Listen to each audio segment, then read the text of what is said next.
people like that didn't think that they were stressed. They just knew those ghastly things were happening to them and they didn't know how to get out of it.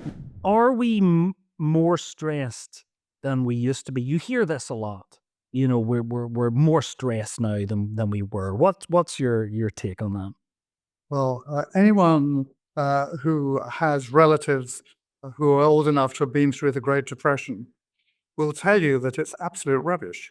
I mean, in the past, if you were working in a factory and you had an accident, you would get sacked because, you might have damaged your arm and you can't do the job. You would then have no salary. Your family would be starving. I mean, we are actually in a society which is a very privileged society.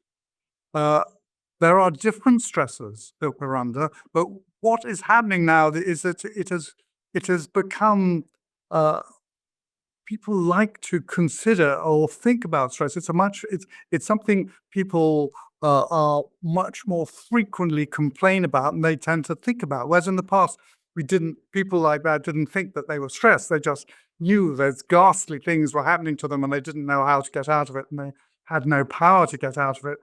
Uh, Nowadays, it's a different level of stress. So I don't think we're more stressed. It's just modern society's stresses are different. Just thinking of it biologically, just looking at the acute stress, so that see a lion, that adaptive, positive, beneficial, life-saving reaction, and chronic stress, are they one and the same mechanism? You keep hearing that, oh, well, it's just your fight or flight that's in a chronic state, or is it a little bit more? Is there more to it than that? Is it? What would you say to that? There's much more to it than that, and the evidence that you are having a flight type of response when you're undergoing some chronic stressors is just not there. The scientific evidence behind that is extremely weak.